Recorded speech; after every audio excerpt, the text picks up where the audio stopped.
Hello, everyone, and welcome for our June Unread Book Club. Welcome, everybody who is here joining us in this call, and for those who are watching the replay. Um, yeah, this is gonna, hopefully, God willing, this is gonna be a beautiful one. We are reading um, the Tao Te Ching, or a translation of it, I should say. And yeah, it's a classic book, so we'll get right into it. But I think before we can start, maybe if we can just take a few minutes to get settled, um, so that we're all in this space together, coming from the same place. So if you are in a safe space to close your eyes or maybe have a soft gaze, we'll just take a few moments to put our awareness on the breath and allowing us to connect with this present moment.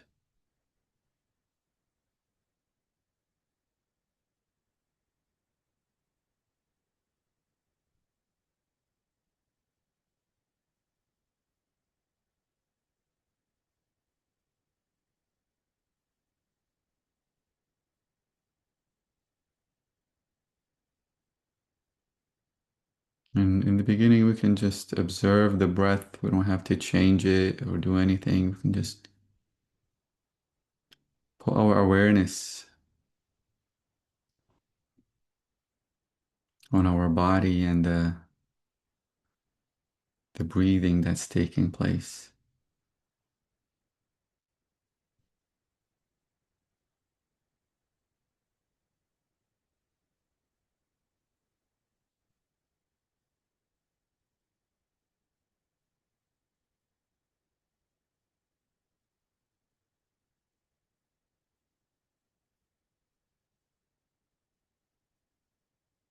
And with each inhale and exhale, allow yourself to relax deeper into your heart, into the core of your being.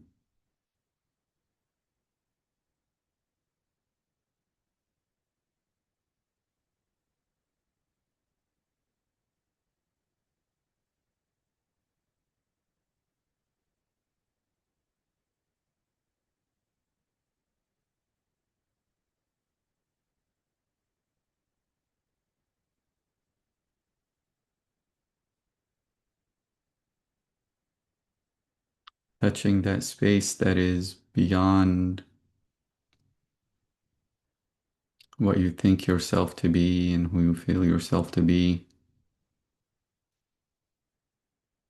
but rather the space that holds all of that, the ground of all of that.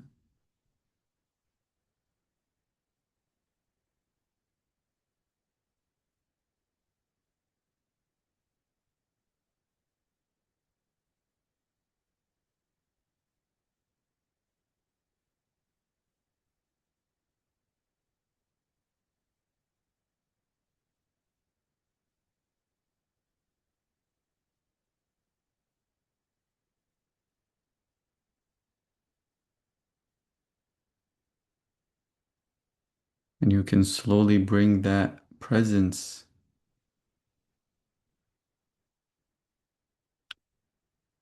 upward, allowing it to rise naturally into the space that you are occupying right now. Just like a bubble of air that's rising from the deep ocean to the surface, allowing it to come manifest in the particular space that your body is occupying right now, that you're occupying right now.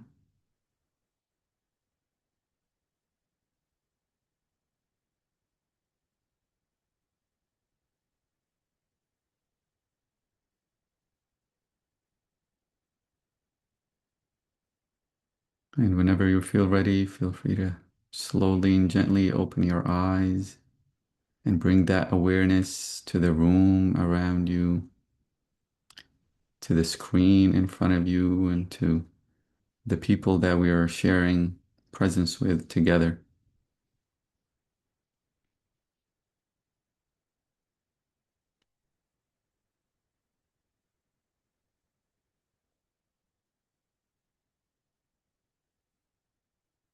Alhamdulillah.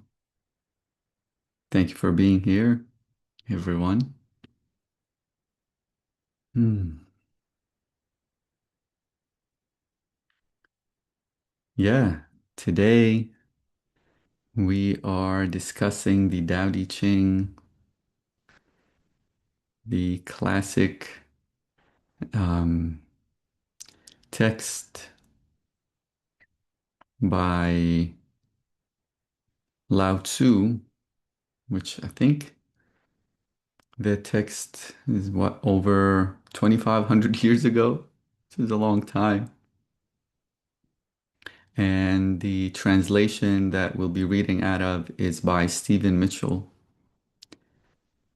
which the only reason really that I chose it is because the one that I that I had available that I remember getting a long time ago. And I think it's less of a literal translation and it has more of a poetic interpretation. And I think he's maybe tried to or aimed to communicate the spirit of the text in more of a contemporary language. One of the things I think about the text also is that about the Tao Te Ching is that it doesn't necessarily offer a set of beliefs or commandments, um, but rather it's presenting things more like a paradox and points at the mystery, really. It's constantly pointing.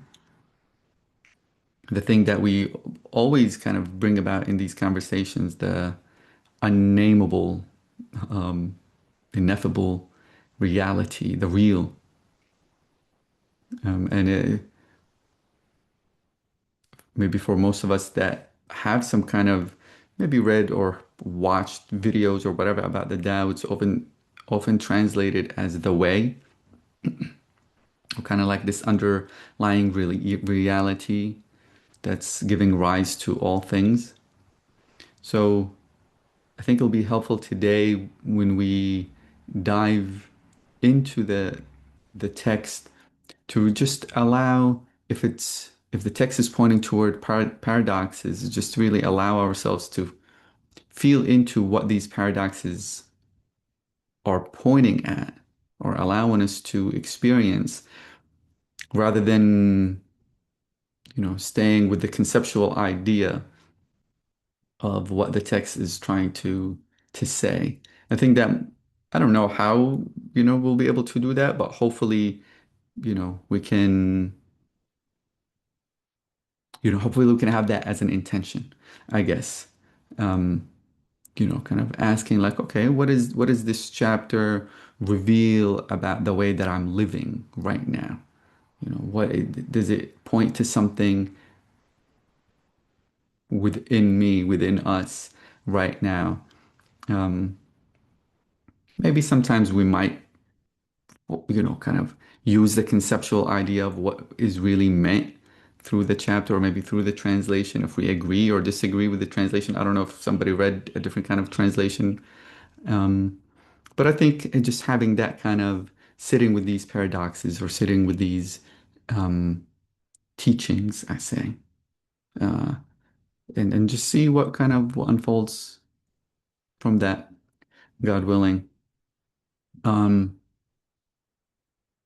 I was talking to Antoine earlier, and I'm like, yo, I don't even know where to start with this because, I mean, the entire text is not long itself, right? There's like 81 or so chapters, but the chapters are so small and so short and all of them are full of wisdom and nuggets and paradoxes and um, ways that kind of sometimes confronting, sometimes like, I don't know about this. I don't know, is it really the translation or what is really meant by this? So I have so many things written down or so many chapters. Um, so if any of you want to write down in the chat any particular chapters that you want us to read, feel free to do so. Um, but I think maybe I'll start with chapter 44 because it was a chapter that, well, number one, I like the number four. And well, actually, we'll start with number one to kind of set the way, right? Because the first line I think is very important, the first chapter. And then we'll go to 44, um, just because I like the number four and I like the number 44. So I just jumped rather than just go to 44. So maybe we'll start with chapter one first and then go to 44. And I'm using the online version of the book, which makes it much more easier to just swift through, I guess. Okay, can you all see? Oh, David, yes. I just want to offer something, a little framing. So, the Tao Te Ching, um, it's commonly known to be written by Lao Tzu, but it definitely was not written by one person. It was probably a collection of things done over hundreds of years, and then eventually compiled into a text. And there's been many sort of compilations of it over the years too. Mm, But the sort of primary thing you might want to keep in mind is that chapters 1 through 37 are basically like cosmology, specifically referring to what is the Tao, which is interesting because the first one basically said you can't talk about the Tao. And then it goes on for another 36 chapters trying to describe what it is. And then day day, just that means virtue. So it's like the book is the way of virtue, or virtue is the way. Some people give the term Tao a little bit more meaning. And so the remaining chapters from 38 on have to do with conduct. And then you can take that for however you want to take that. That's up to mhm. you, the reader, etc. But it is good to kind of have that framing as a way of sort of going through it, because those first initial chapters are kind of more lofty oriented, whereas the later chapters actually start to talk, use language around governing, et cetera, Yes. whether or not that's actually talking about how you run a government or if it's something more esoteric. There's a lot of ways to interpret the book. It's been interpreted many ways, and schools have built around those interpretations over the years. But yeah, anyway, just wanted to add that. Amazing. That's beautiful. Thank you so much for adding that context, and it is very, very helpful to have that framing be kind of like before diving in, so that we understand the structure of the text itself, uh, authors or many authors or whatever, all this kind of stuff. I think that's very, very helpful. Absolutely. Thank you I, so much, David. I have another. I thought, David, that was excellent point to be made for our discussion. That we have the the version of the way and conduct. Another way of saying virtue is conduct. Uh, the other thing I wanted to point out for anybody who wants to dig into the text in a historic sense is the first philosophical commentary. I don't know, was done by a guy named Wang Bi, or sometimes Wang P. And I think there's free PDF versions of it on the internet someplace. Wang P was the first philosophical commentary, and I happen to be my. I've got an alternative poetic translation by David Hinton. I don't know if anybody's familiar with his translations. And I've also got the Wing P stuff, which if I think if any of that those two versions have some interesting ways of bending the way Mitchell does it. There's a problem with Mitchell, and particularly with the Tao Te Ching, is that he was a poet who lived in Berkeley, and I happened to be in the same environs as he was, so we occasionally rubbed shoulders, not in any personal way. And he does some serious violence to some of the verses, some of the in terms of his interpretation. My own, I tend to, bow to the scholars. At least what they're trying to do is to maintain an integrity of the text and to what they understand it was the historical framing of the text.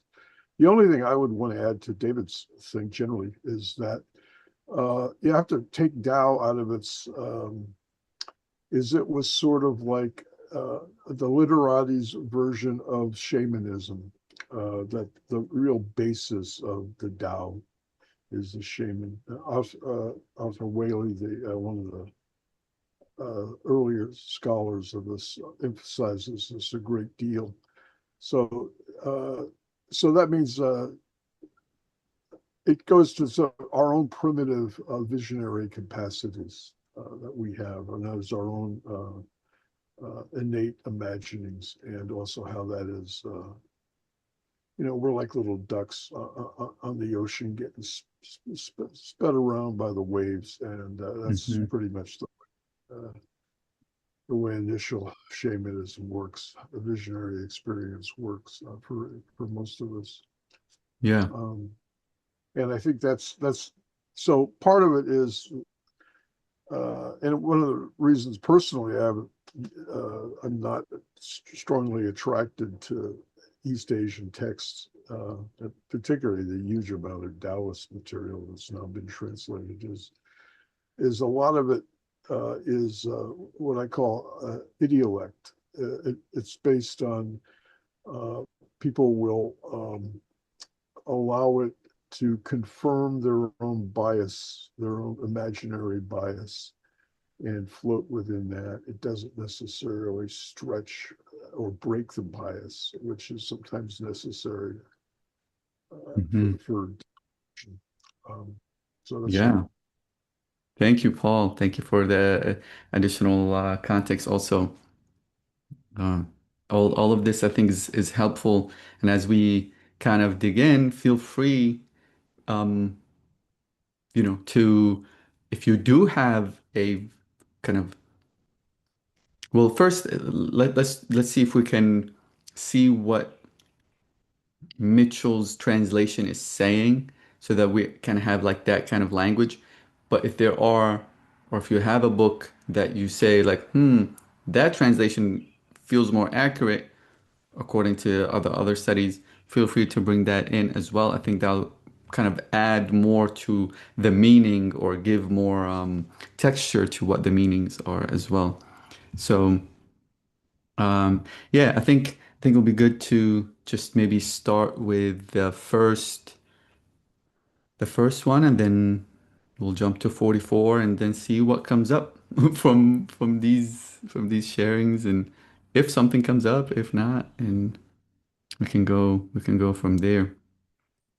So again, this is the online version is just much easier um, to navigate through. And I guess this is the first section, which is the Tao. This is more to what David was saying, as far as, the different sections, more cosmology, and then into virtue and conduct. So the first section is saying the Tao that can be told is not the eternal Tao. The name that can be named is not the eternal name. The unnameable is the eternally real. Naming is the origin of all particular things. Free from desire, you realize the mystery. Caught in desire, you see only the manifestations. Yet, mystery and manifestations arise from the same source. This source is called darkness. Darkness within darkness, the gateway to all understanding. So this is the first chapter of the first section, and we'll kind of sit with this as I go to 44, and we'll read that and kind of see what these two maybe together might have to say. It's interesting how he used the word darkness. Most of the translations I've read from use the word mystery. Ah, yeah, yeah, It implies, maybe the same thing depending on who you are. right. Um, and then, yeah, I'm sorry, I'm nitpicking. No, no, that's fine. I Well, spent 3 years studying this, man. I even learned how to sing the whole thing. oh, I love it. That's amazing. If Well, you want, I can sing the first chapter. yeah, maybe we'll do that. But let's do number 44, and then we can nitpick, and then we can s kind of see. No, I don't know actually if they're related, but there's something that I also want to maybe highlight as well as we're going through it. Um, so 44 is saying fame, which is now we're in the conduct part, right? This is what David was alluding to, or virtue part, I guess. Fame or integrity, which is more important? Money or happiness, which is more valuable? Success or failure, which is more destructive? If you look to others for fulfillment, you will never truly be fulfilled. If your happiness depends on money, you will never be happy with yourself. Be content with what you have. Rejoice in the way things are. When you realize there is nothing lacking, the whole world belongs to you. So one thing that, and I wonder if in that chapter if it's saying the same thing, David, in the one that you have. But one thing that is I feel is constant in the entire text for me is the paradox, right? The mystery, the whole thing, even what you mentioned, David, earlier on, of like, yo, the first line is saying the Tao that can be named or told or spoken is not the eternal Tao. The name that can be named is not the eternal name. And then the entire thing then goes on to describing it, or at least point towards it. But it's laying out the ground of saying, at least to me, that this is just the map. If this is anything, this can be a map rather than, don't confuse this with a this being some kind of territory, or don't confuse this with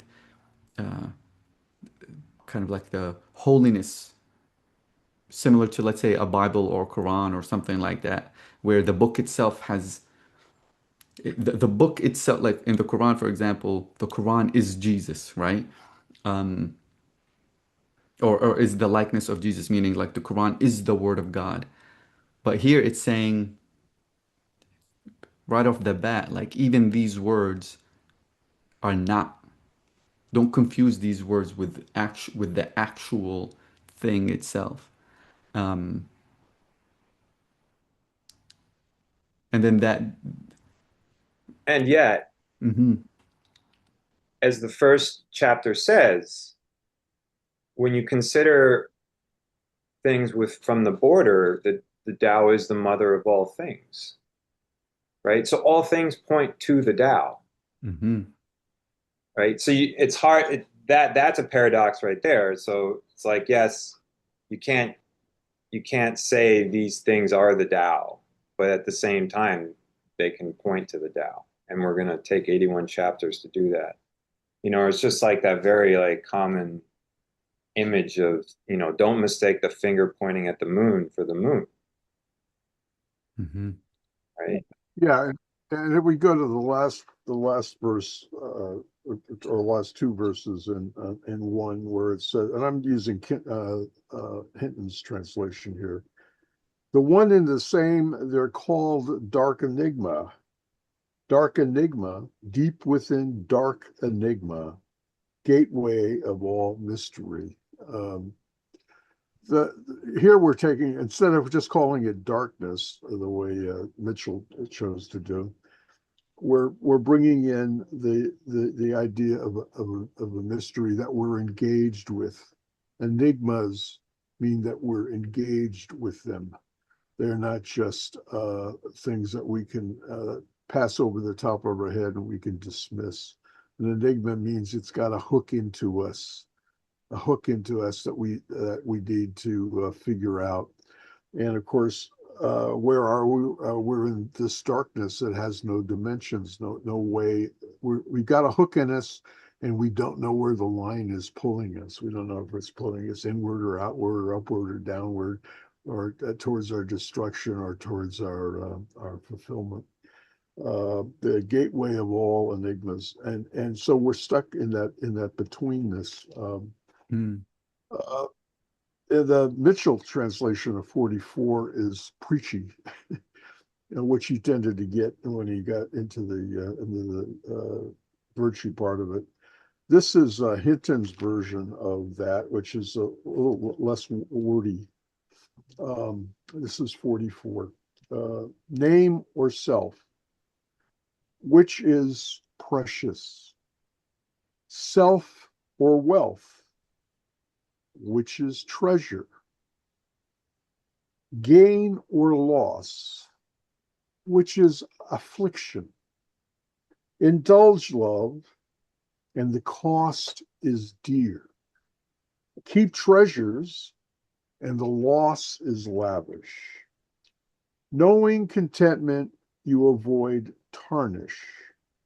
And knowing when to stop, you avoid danger.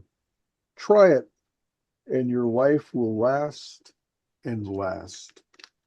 You can see that's a lot different than Mitchell, Yeah.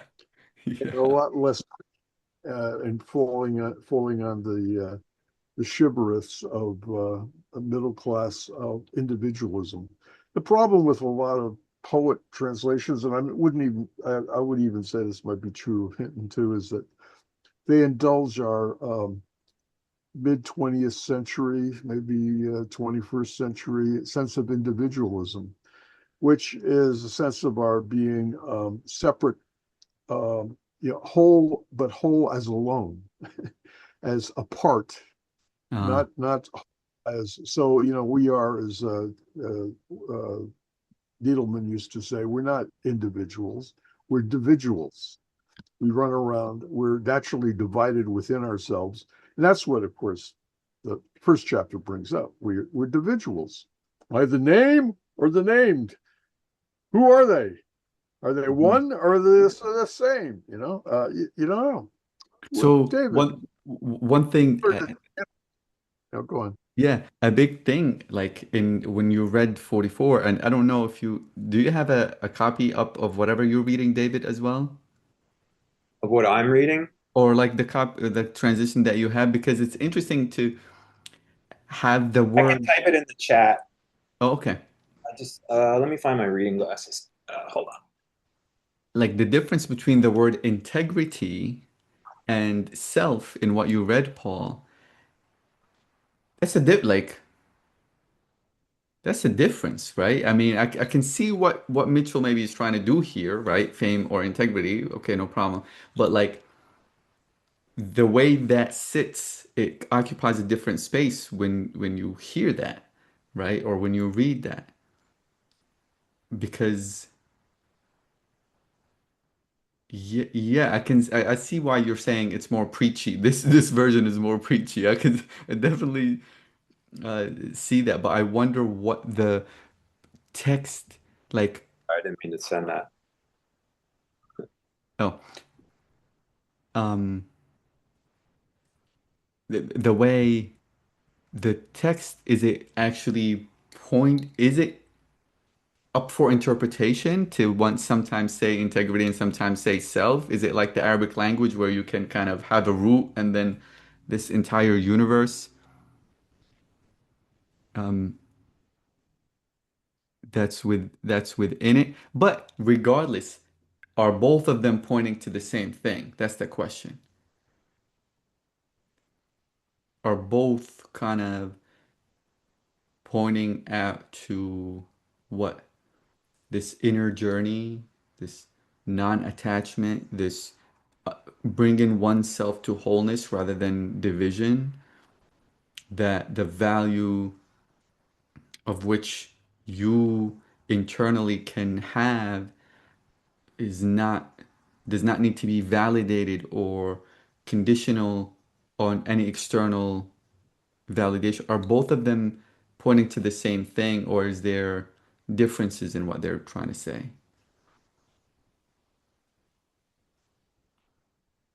Well, Antoine, why don't you get in on the conversation? Thanks, bro. Thanks, bro. Wow. I feel like after hearing uh Paul's person's translation of 44, to answer your question, I guess my opinion is maybe lightly is pointing at the same thing, but after hearing that translation that Paul just gave, I feel like it hits more of the reality of what I think whoever wrote this is trying to say. And that's they're speaking about the relationship between the narrative, personality, the construct that we have over top of the self. And I think they're using the term self as the big S self, maybe. And so they're maybe pointing at that distinction. At least that's how I'm hearing it. It's not in front of me. And if they are meaning it like that, I would feel like it's a stronger translation than the fame and integrity. The fame and integrity does keep me maybe more on the surface level of, yeah, like fame and capitalism and rugged individualism and like stuff like that. But if I think of the relationship of name and self, how I hear the word self, I think of our deepest sense of self, our self that is maybe closest to the Tao without the garment of the narrative or name clothed over top of it. And I think it's also pointing to um, this relationship between our conceptualization of ourself, our world, and it's constantly trying to get us to transcend the concepts and the maps that it's even posing to us because it's constantly speaking in paradoxes. And so I think the author's intention, whether it's the translator or the actual original author of whoever wrote this, is trying to get the human mind to turn in on itself through either exhaustion or the sheer trying to wrap their mind around paradox. They want uh, the thinking self to transcend the thinking so that they can taste for a moment even this Tao that can't be named. There you If you have a second, I'll it's again it's relatively short. I'll read the Wang Pi translation without the notes. This is Wang Pi, as I said, was the first philosophical translation. It was still done in the before the Common Era, a couple hundred years before the Common Era. So a couple hundred years before what we could say is the received text. Though there's a lot of dispute about that that's come out since the 70s with the archaeological work that's come out of China. Um, so yeah, reputation or one's person, which is dear, and then it goes on with the commentary was when one values reputation or craves high position, his person surely becomes a matter of indifference to him. And I'll have to. I'm gonna let the masculine stand here. One's person or one's possesses what is more. When one's covetedness for possessions becomes insatiable, his person surely diminishes. Well, That's our capitalist system right there. The gain or loss, which is harm. If one gains reputation and material advantage, wealth, but loses their own person, to what is this harm? And this actually also might relate to issues of self-integrity, whether we lie to ourselves or not. Thus, it is that extreme meanness is sure to result in great expense, and much hoarding is sure to result in heavy loss. Now, here's a long note by Wang Pi. When in the grip of extreme meanness, one does not identify with the people, and when addicted to such hoarding, one does not share with them, the more one tries to get, the more numerous will be his attackers, which means that he will be harmed by the people, and thus he will suffer great expense and heavy loss. And then last, one who knows contentment will not suffer damage to his reputation, and one who knows how to stop will not place himself in danger. As such, he will last long. There's interesting bias in this translation with Wang Pi, which goes to something which is actually true for China today, which is alien to Americans, perhaps, and Western Europeans, and who knows, maybe even Arabic, which is communalism, that the whole trumps the part.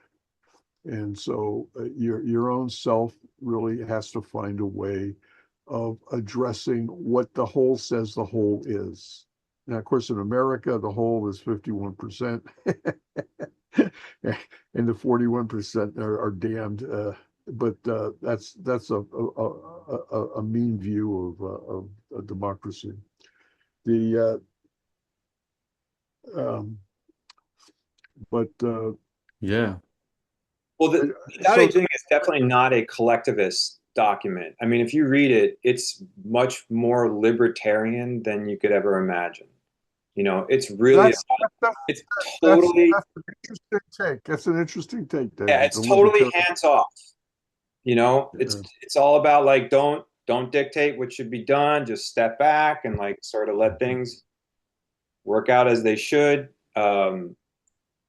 You know, the whole notion that sort of comes out of the Tao Te Ching as a practice, right? As like a either meditative practice or as it's applied in martial arts or arts or any I kind also any kind of skill.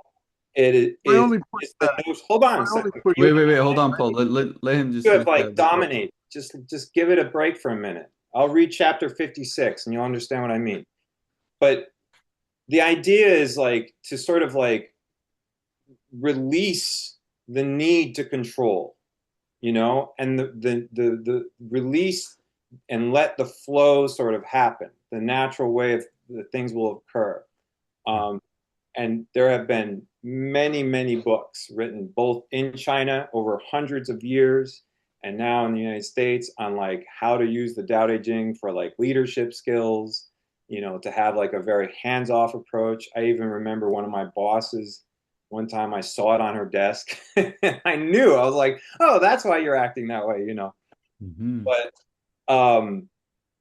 especially like within the idea of like meditation, you know, they take a very like, you know, you could say apophatic approach, but it's like don't do anything.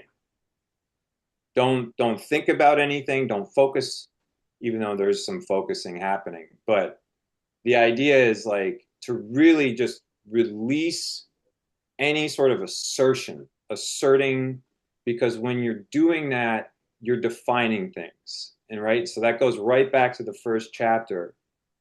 And you can see the translation I wrote where, Oh yeah. you know, You want to read it or you want me to read it? Sure. A way that can be spoken is not the constant Tao. That's very profound because we can say words that give ideas, but that's not constant. It changes, you know. Whereas the Tao is this unchanging reality that underlies everything. A name that can be named is not the constant name. Nameless, the beginning of the heavens and earth. Named, the mother of the myriad beings. Thus, constantly desireless, one may observe its subtlety. So that's really key right there, is to, and they take that really seriously within their meditation approach, where to even harbor any sense of like accomplishment is just, you're never going to get there. Mm-hmm. And so I've had like Taoist meditation teachers. I mean, there's different kinds of Taoist meditation, but there's some teachers that are like, Zhuo Wang, just sit and shut up. Oh, I think I feel something. Then it's not it. Oh, I had this experience. Then that's not it. You know, and it's this buddy of mine. He got this teacher, Master Meng, who's one of the head abbots in the White Cloud Temple. He started studying with this guy, and the guy really just made him feel like shit all the time, because Master Meng, I'm sitting 2 hours a day now. Oh, so you have a nice hobby. Yeah. You know, and then at one point, this guy, like takes a sabbatical. He's a teacher, takes sabbatical, goes to China. He's been studying Chinese for like 3 years. He's been planning this, I'm going to go to China. I'm going to study. He goes, and he goes to Beijing, and he's studying with this guy, Master Meng. And, at one point, Master Meng's just like, I can't teach you, man. You want too much. Mm-hmm. I can't teach you. And the thing is like, they're all like that. All of these Taoist teachers, because there's this notion underneath all of that is this, you have to sort of like eat bitter in order to let go. Mm-hmm. Because if I keep feeding you with things that you want, I'm just building you up.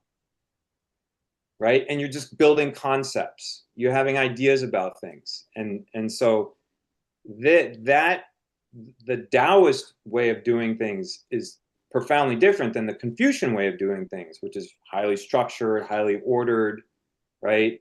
And always reading the signs of things like, oh, that means this is going to happen. Whereas the Taoist way of dealing with it is completely, just hands off, let it be as it is, right? And of course, those two things mix, because you can't have a society of people that are just like, let it just be, Yeah.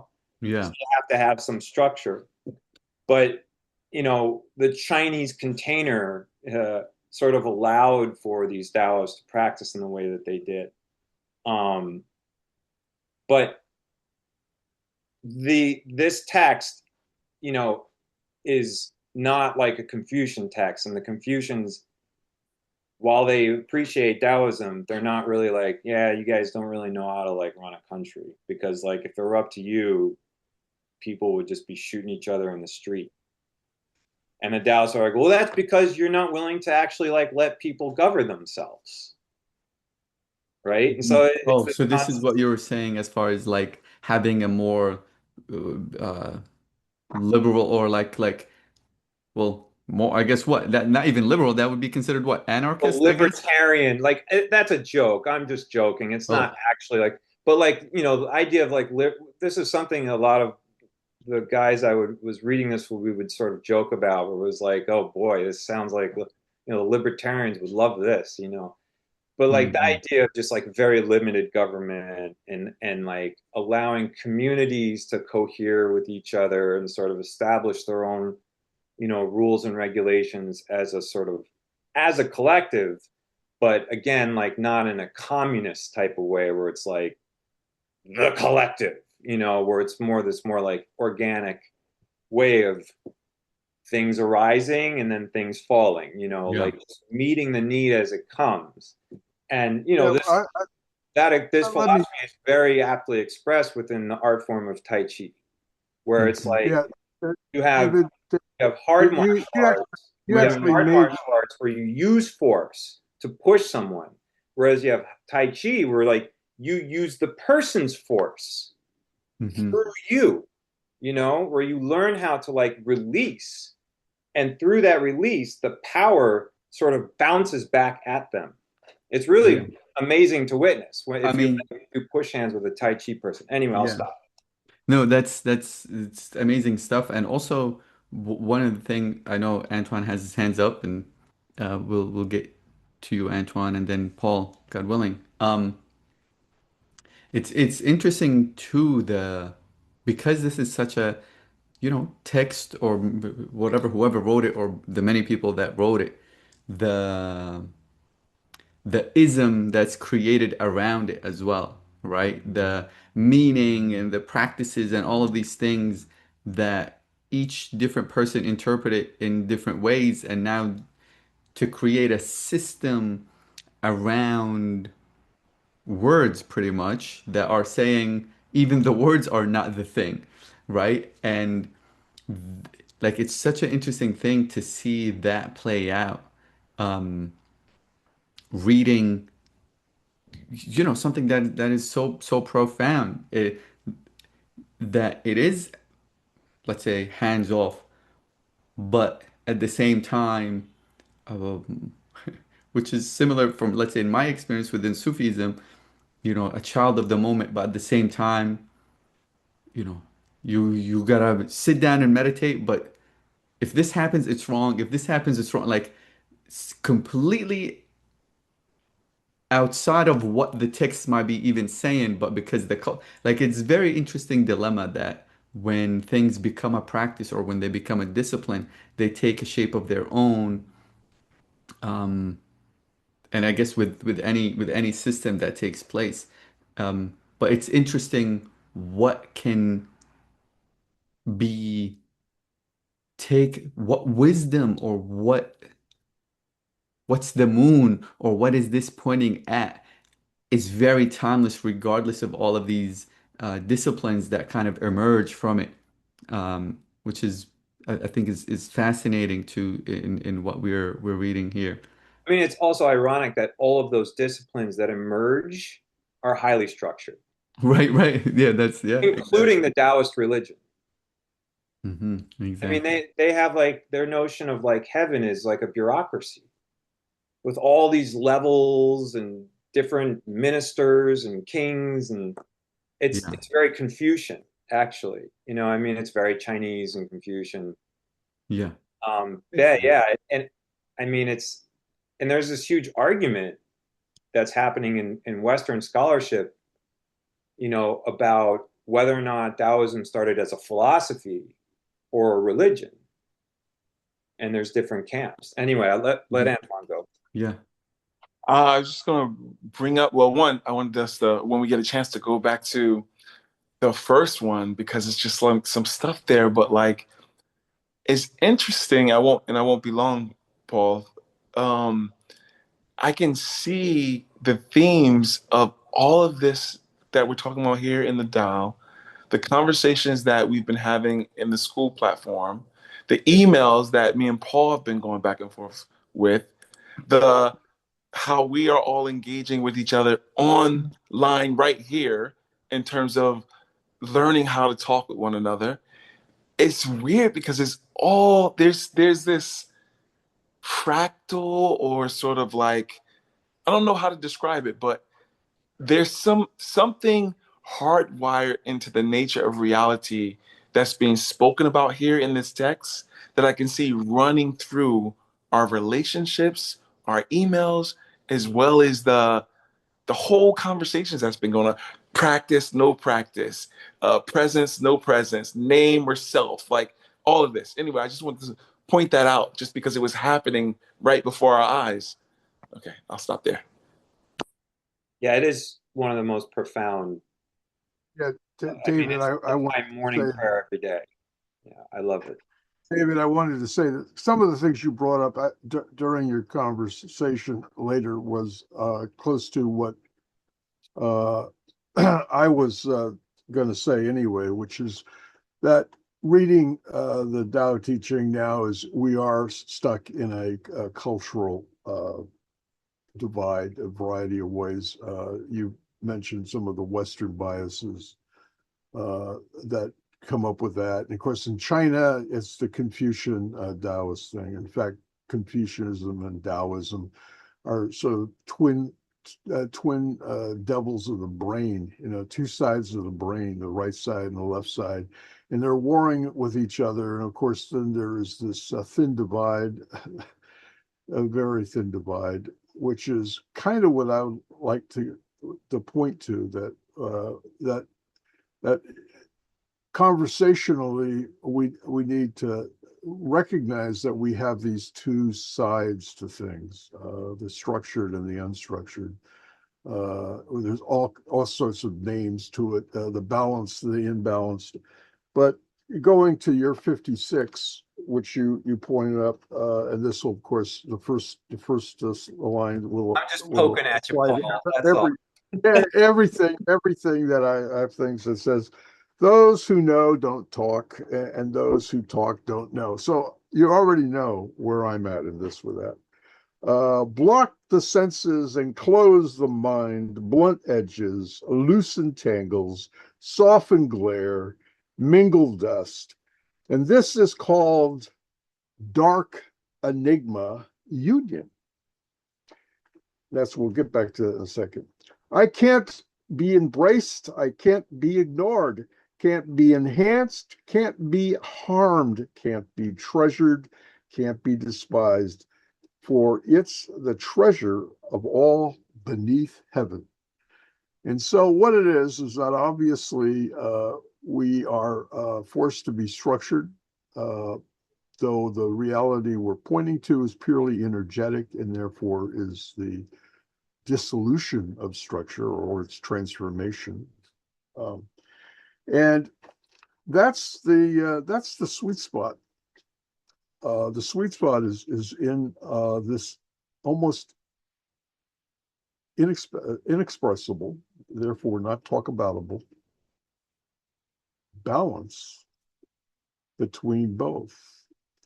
And not that we can't talk in that with a great deal of things, but we have to do it I've been studying the semantics of Ibn Arabi lately for the last few months, and his whole semantics of language is and is not being, and of course being in Islamic terms is an action. It's a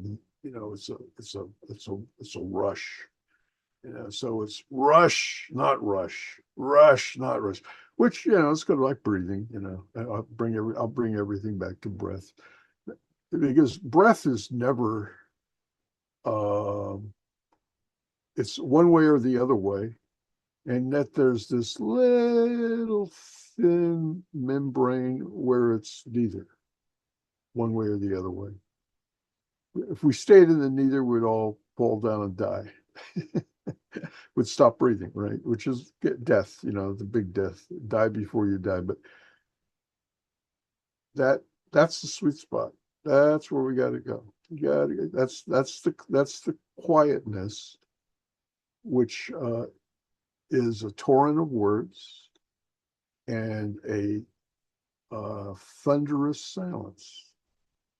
And I think in our conversations, instead of us arguing about whether we're the fruit or the tree, we could say, let's find or admit to the being not being. There's this paradoxical thing that we're always in that in between, and that's the best possible way that we can engage with each other, rather than taking sides. I'm on this side and you're on that side, and we think that we're bandying back and forth like a ping pong ball. But what the whole point we really want to do is we all want to sort of hang out at the net, not on the balls, knocking back and forth. We just want to hang out at the net and be cool, man. Because somehow the net is what stops the ball, and sometimes we go, ooh, point match. Oh yeah, So here's I'm arguing for the net. Beautifully said and expressed, Paul. Thank you. Thank you so much. And yeah, I'm with you in everything that you said. And I also love, you reading 56 from the translation that you have as well and bringing that here. And um, it's right on point, right on point. It is perfect timing. Yes, Antoine. Thank you, bro. I wanted to see, I mean, I love what you just said. I love what everyone is saying about this relationship between the, I guess, how I'll paraphrase the effort and effortlessness and the gap or being right there at the net and things like that. And they're pointing at it somewhat in here when they say the Tao that can be named is not the Tao at all. And I think something needs to be said about uh, posturing or posing or in conceptualization and it not being a lived thing. So we already are it, right? It's living through us. It is everything. This Tao that cannot be named, right? But in my experience in the Vedas, where I hear other people talk about it or mystics, there's a space where consciousness or the surface level of your awareness becomes aware that it is being lived by consciousness. It is being lived by the Tao. I can read about it all day. I can talk about it until I'm blue in the face. But without that experience of it being lived, I'm still just the finger pointing at the moon. We can conceptually say, let's sit at the net, but sitting at the net conceptually in narrative, in thought life, is the same argument between name or self that your translation speaks of. It's just name by a different name. I think the Tao that can't be named is the Tao that must be consciously lived, not just consciously talked about. And in order for it to be consciously lived, because it's already living us, there needs to be um, an awareness curving back on itself to recognize itself. If I'm speaking this as clear as I can, just so that, like, let's say if someone else is listening, they think like, oh, I can just conceptually think and be at the net, and I can conceptually think and be at the gap. No, that's not the case. Yeah, I thank just you. want to ask a question Hmm. in response to what Antoine just said. Can you experience your capacity for knowing things?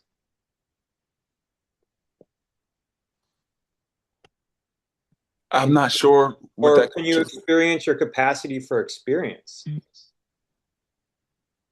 You can, and you're doing it right now. It's just that all of these things create like sort of fluctuations in that experience. And I believe Ibn Arabi kind of points to this, but I haven't gone deep enough into it to like get through his code. But like in Tibetan Buddhism, for example, or like Kashmir Shaivism, they talk about, this non-dual masculine feminine sort of existence where it's like Shiva, for example, is just pure consciousness that's empty, completely empty of anything, but at the same time full of everything. And the feminine aspect is the sort of, the being, which, as Paul was alluding to before, was just this coming forth, right? But they talk about Shiva having this sort of like moment where the feminine energy comes forth, and in witnessing that, comes back as the sense of I am, right? So, for example, I'm sitting in my room, I see door, and automatically I have relationship to door. And that's so my recognition of door gives me a sense of self. You understand what I mean? Whereas, like, can I break, and we can do it like in an analytical way, we're using the intellect, the mind to sort of break it down. It's not going to necessarily point totally to what I'm talking about.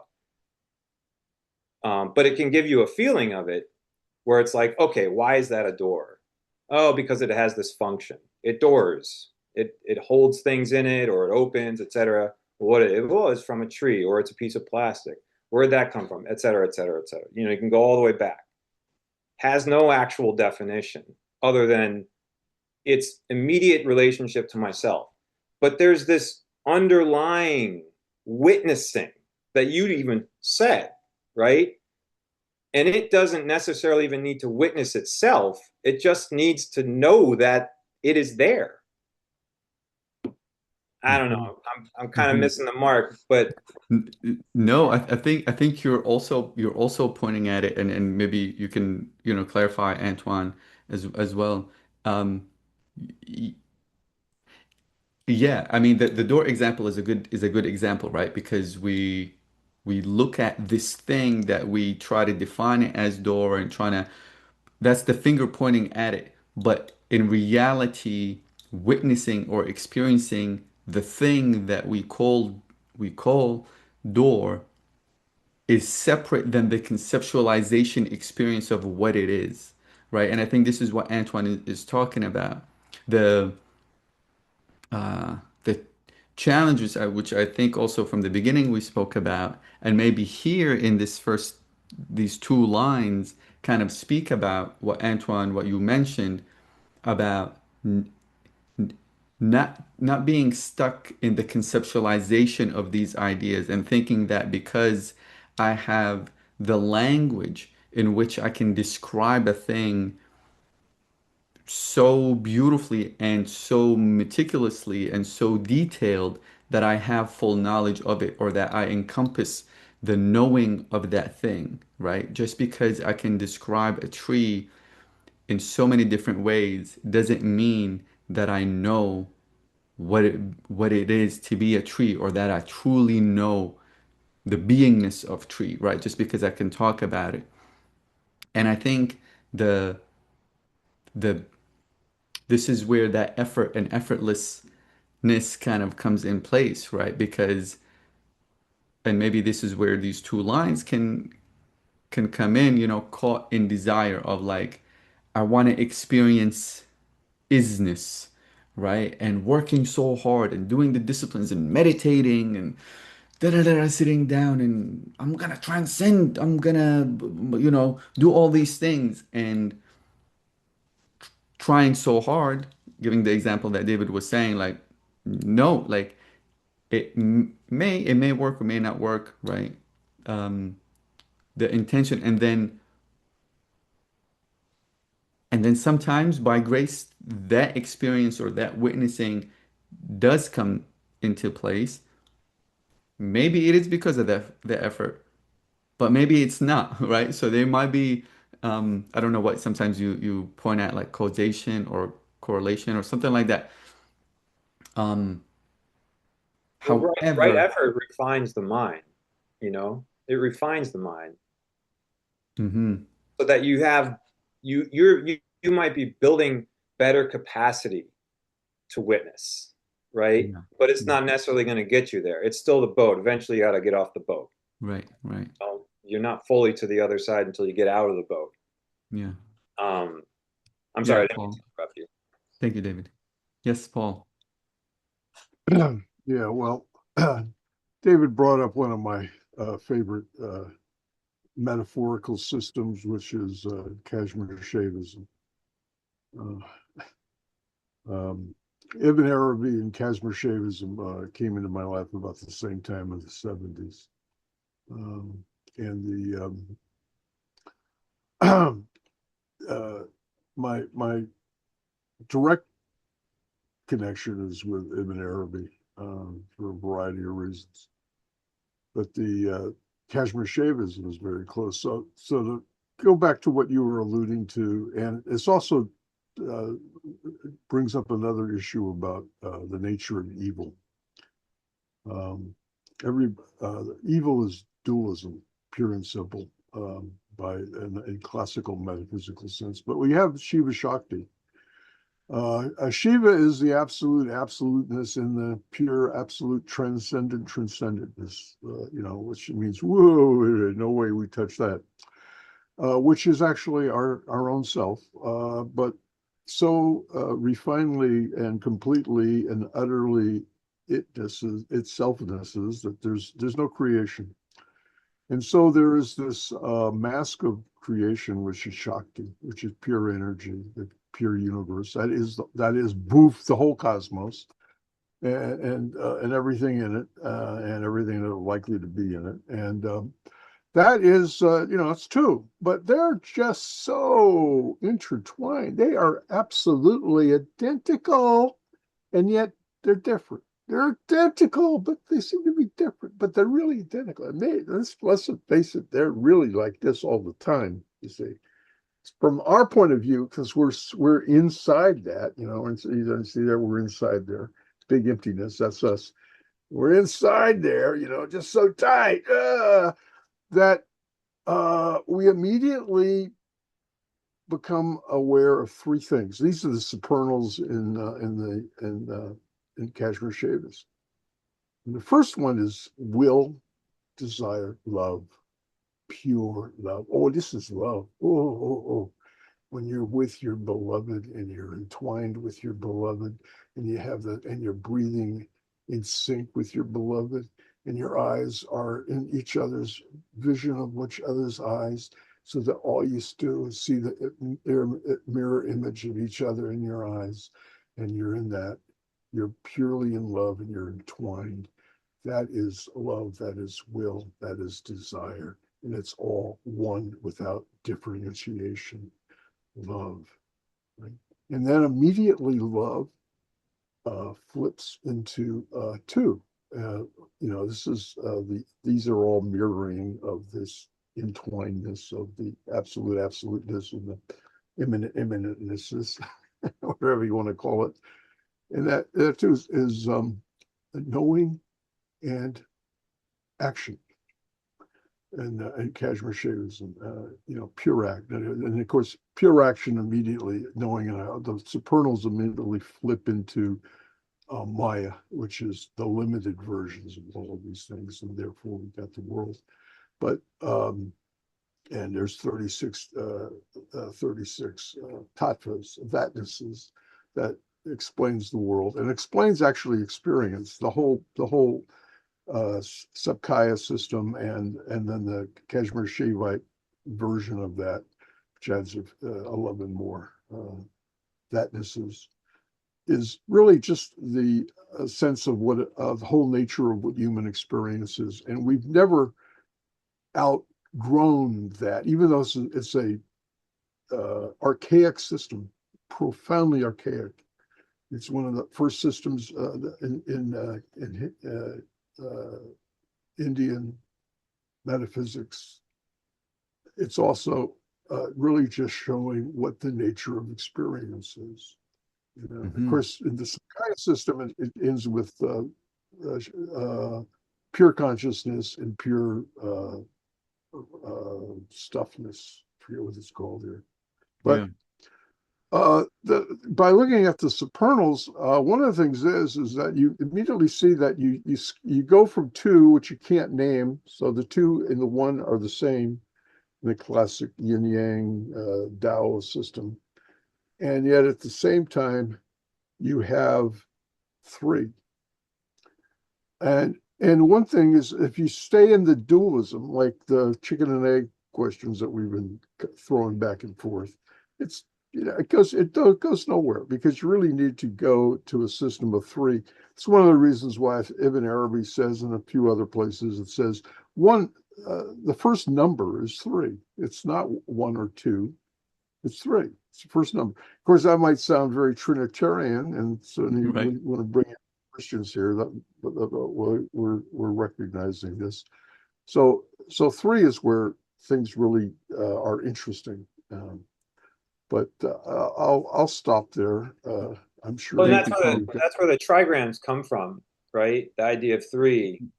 Well, It's not before we kind of go thing. into all different way, I want to make sure that we touched on the the point that Antoine was bringing up, right? Like as far as with with with all of that said, right? And I love how what you said, Paul, that what you shared is also maybe as a pointer to the human experience in a sense, right? Does that, Antoine, to go back to what you're mentioning before, as far as like the difference between reading these texts or this text, let's say in particular, because we're talking about this text in particular, and living this text, are you saying what are you pointing to? How does one live this? Is that what you're pointing to? Um, yes, how does one live it consciously? Because from what everyone's saying, it's clear that we're all already always living it. It's hardwired into reality. We will never not be it. The issue is that our perception, our awareness that has been constructed by um, this the very same thing has given us our personalities and our narratives of self, our identification of self as end organs of our deepest sense of self, the big S self.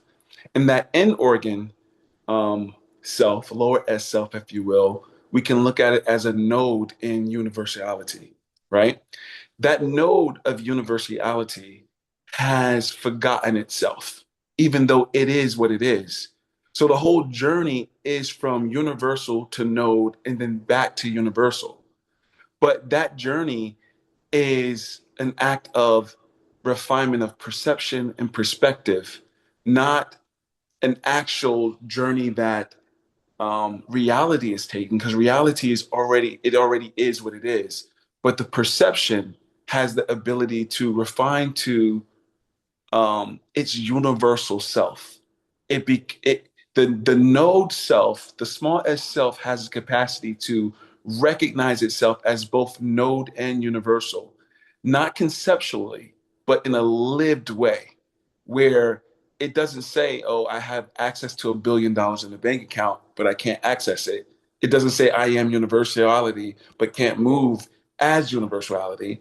It is node having access to that bank account and being able to spend what's in that bank account. So this is the whole node moving with the power of universality. This is where you have people like Jesus or the avatars or these different mystics that can move within reality with such malleability to what reality actually is. Um, but it's all about the node perception of self becoming aware of itself as universality, but not in a conceptualized, oh, I remember I read this. Oh, I had a few tastes of it when, I was expanded that time that, I almost died, or that time I was in prayer and my awareness blew open so wide that I was the earth and everything in it. But it's that as a station, as a lived, established way of being. They say this thing in the Vedas that Brahm or consciousness, pure consciousness must be lived, but lived consciously. And this is what I mean when I say consciousness recognizing or curving back on itself, knowing itself as both universal and particle or node. That before you go, Paul, Osama, did I answer what you asked? Yeah, yeah, yeah, yeah, for sure. And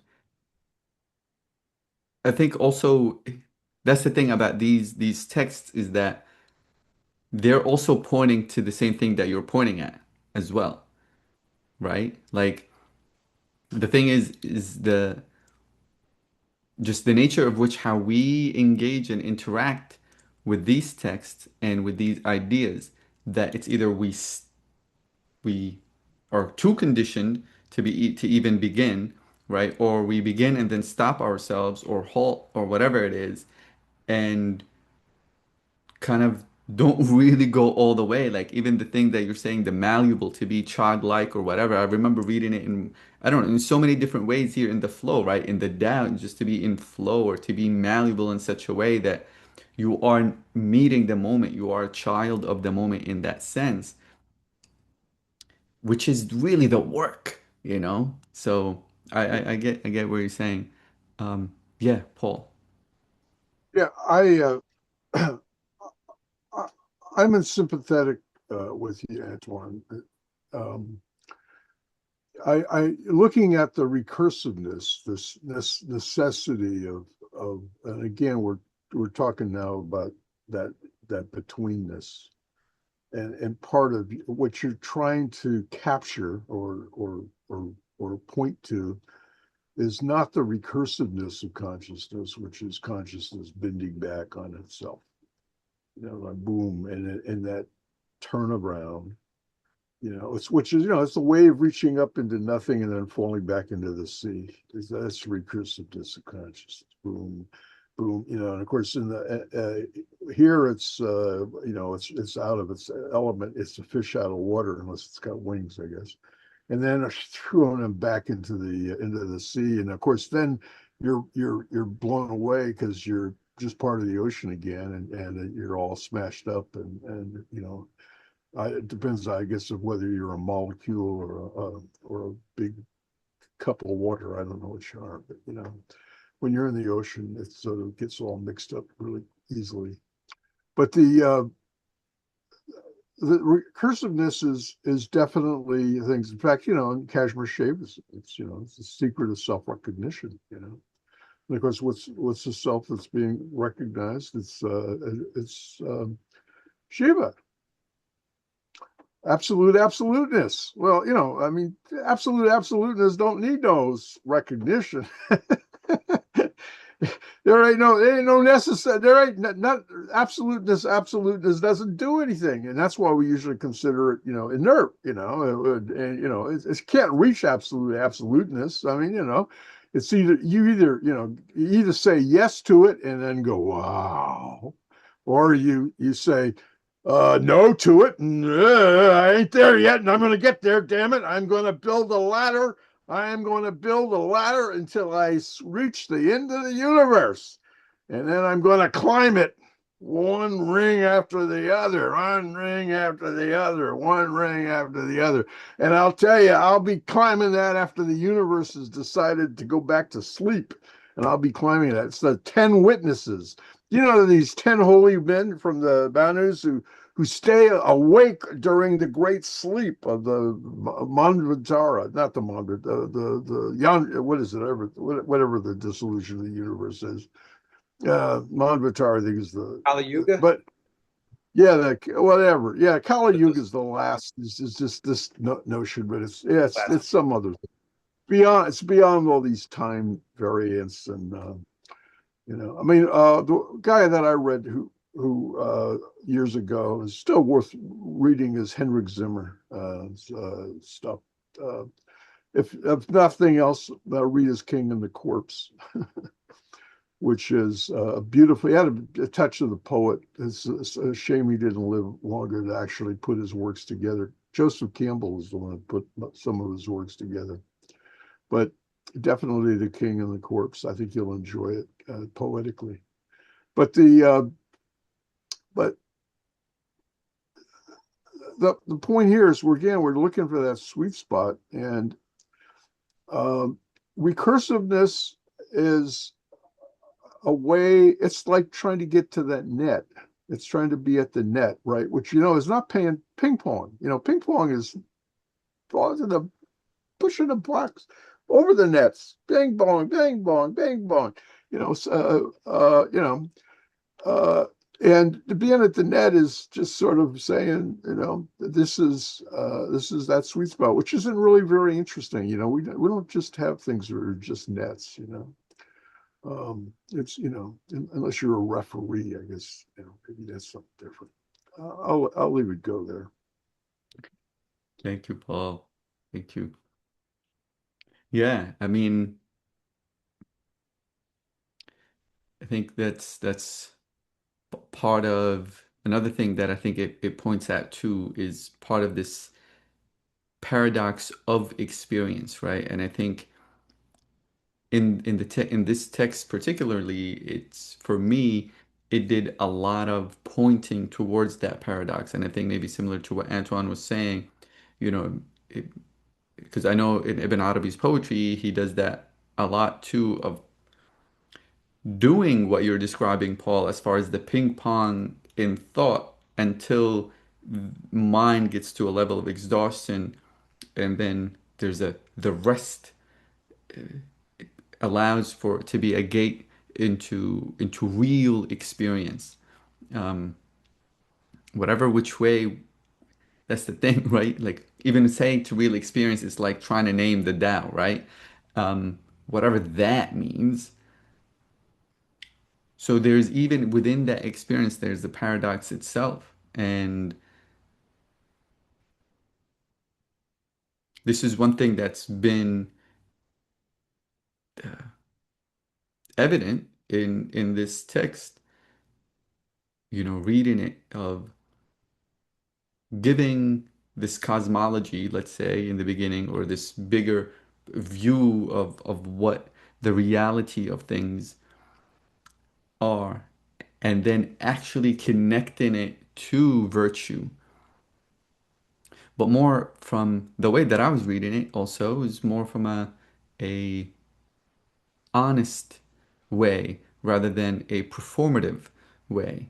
One can honestly meet the moment and allow for that flow to take place rather than trying to perform humility. One of the lines I think in number 66, one of the images that it painted was that the rivers flow to the sea because the sea is at a lower elevation, and by that it's more there's more humility, and it's actual humility, as it was saying.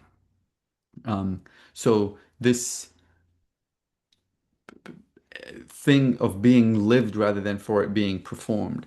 So, I think spending this time together and talking about these paradoxes and this ping pong and the meaning of, we only pretty much read like 2 or 3 chapters really, but it's all pointing towards this paradox that the experience itself is the best we can do is have conversations about it, but really to remember and live it consciously is a whole different thing.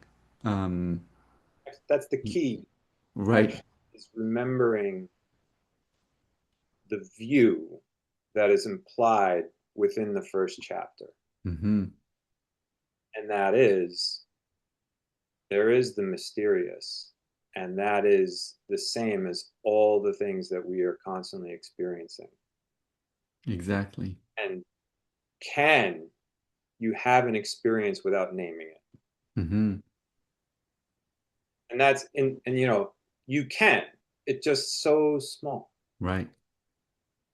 But if you do that more and more and more and more and more, the gap starts to get larger and larger and larger. And it's similar to like that gap in between your in and out breath. Right. There's just this pause. You've released. You're not trying to pull, you're not trying to push. And then all of a sudden you come back, right? Yeah. The ping pong. But Exactly. that's really like, at least, from the instructions I've received both within Taoism and Buddhism, is this remembering, in Tibetan they call it meditations called gom, which just literally means to just repeat, Hmm. just do it again, and they will tell you, like, don't try to sit for 2 hours. 5 minutes, 2 minutes, 3 seconds. Just remember that view. Yeah. And oh, something horrible has happened. Give it a second before you rush to judge it and just experience it.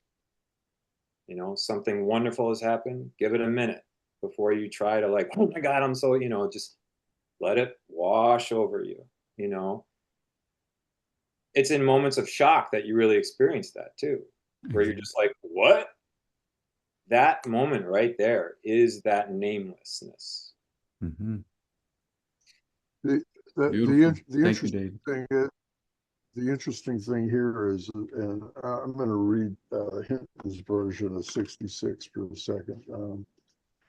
Oceans and rivers become emperors of 100 valleys because they stay so perfectly below them. This alone makes them emperors of 100 valleys. So, wanting to rule over people, a sage speaks from below them. In wanting to lead the people, he follows along behind them. Then he can reign above without weighing the people down, and he can stay ahead without leading the people to ruin. All beneath heaven rejoices in its tireless praise of such a sage, and because he's given up contention. Not we haven't given up contention here. Nothing at all beneath the heaven and contends with him. Uh, uh, it's that sweet spot. There's a wonderful text that's taken up by Kashmir Shaivism, but it's actually a pre-Kashmir Shaivite text called the Vinya Bharava. I sent out, I think I sent it to you, Osama, a version of it by Paul Reps, who was a Zen sage artist, actually, a strange guy. Actually, I met him a couple of times. We actually had a few conversations. Um, uh, who did a translation, one of the first translations of the Nibbana, which is of Zen bones and Zen flesh. And it's actually poetically, Antoine, it is probably better than the scholarly versions. I've studied, I used to teach a class on the Vinya Bharava, but they are all little short, it's more or less meditations on how to be in that moment. You know, some of them are simply like you hear a bell ring, and instead of ringing it again really quick, you follow it into the silence. You hear the bell ring, and that's the bam. Ooh. Hmm. In terms of our trying to find that sweet spot between our contentiousness on the edges here is that the contentiousness and the sweet spot are the same. The in breath and the out breath and the in breath are the no breath in our life. I mean, Yeah. Which is the thing that we, so instead of saying, nah, I'm only in breath. Well, you get to blow up like a balloon and then pop, and then you're over with, or I'm not I'm going to exhale and completely and you implode and again, no life. So, yeah.